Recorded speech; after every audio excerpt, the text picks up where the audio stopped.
Bismillahirrahmanirrahim. Assalamualaikum warahmatullahi wabarakatuh. Sampurasun. Alhamdulillah dina wengi ieu kuring tiasa deui mengudara dina gelombang anu sami nyaeta Baleh Hideung channel. Sabada urang sadaya dina dinten siang tadi ngalaksanakeun ibadah saum kanggo umat muslim. Kukituna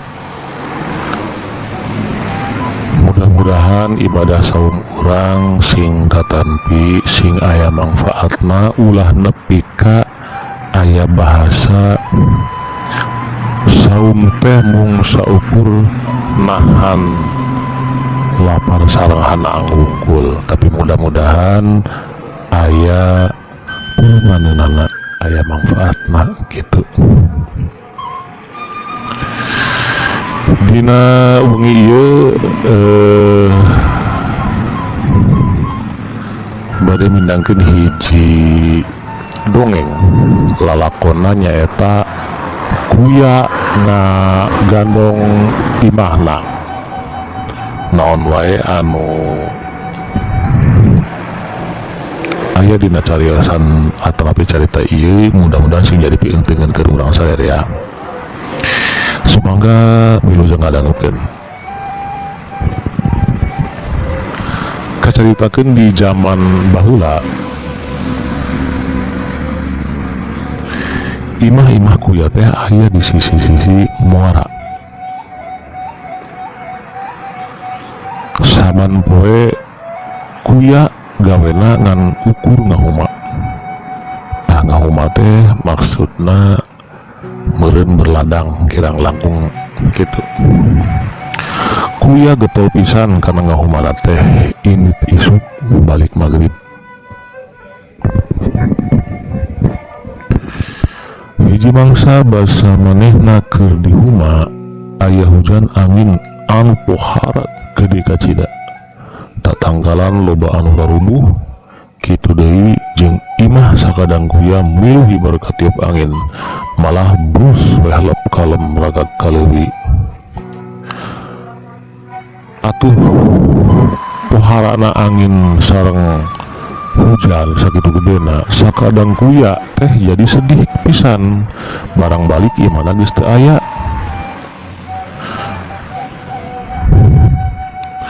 Isukna kuya ngieun deui hiji imah anu tohaga di dieu ngandung harutos bangunan anu agung jeung kuat. Naon maksudna? Supaya ulah kabawa angin deui saperti jika anu poe kamari. Kacaritakeun hiji poe kuya balik ti huma tuluy masak keur dahar sore. Sabot masak manehna kacai heula. Keur dicai manehna nempuh haseup ngebul dina suhunan imahna. Kuya gancang ngareuman tapi geus teu kaburu. Tungtung nama kuya teh hing we ceurik bari nempuh imahna anu beak kabeulem. Seulila keur kitu ujug-ujug jol bae sakadang monyet kolot anu geus lobah wisan datang. Eta monyet teh ngomong ka kuya, tong dicingkeukan sakadang kuya ngieun bae deui imah mah gampang. Ceuk kuya lain mantak sakali ieu bae sakadang monyet harita ge geus kitu.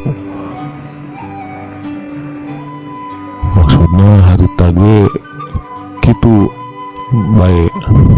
Jadi aya hujan angin gede imah kudu sak keur ditinggalkeun ka rumah.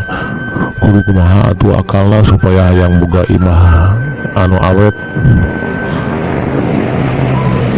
Gampang atuh kuya ngarah imah hayang ulah cilaka mah babawa bae ulah ditinggalkeun. Jadi pek we ayeuna mah maneh nyieun deui imah anu alus jeung kuat Oke, lamun geus anggeus ku urang dipasangkeun di tonggong maneh, jieun pantona sakira asup kana sirah bae supaya gampang ngasupkeun sirahna ka jero. Dipikir-pikir, dirasa-rasa eta omongan monyet teh bener oge. Tunggu we atuh meureun terus diturutkeun ku kuya teh. Manehna nyieun deui imah anu alus jeung kuat. Nu gedena ngukur kana awak. Panto di hareupna ukur bisa longgor pisirah parati kaluar asup bae. Sanggeus imahna jadi, tok bae dipasangkeun kana tonggongna. Ari anu mantuana teh jeung nu menerkeun eta sakadang monyet tuh. Tah ti harita mah imah sakadang kuya teh sok dibawa jeung digagandong. Tah kitu para wargi sadaya rupina carita kungsa kitu. Jadi pesen moralna kanggo carita di luhur nyaeta jadi jalma mah kudu getol kos sakadang goya, tapi tong gampang putus asa jeung teu boga akal, sarta kudu daek bebantu ka batur kos sakadang monyet. Kitu panginten.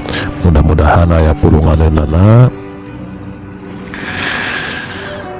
Intina mah carita ieu keur ngabeberah manah sadaya wilujeng umi wilujeng ngajalankeun ibadah saum anu kadua. Cag wassalamualaikum warahmatullahi wabarakatuh. Sampurasun.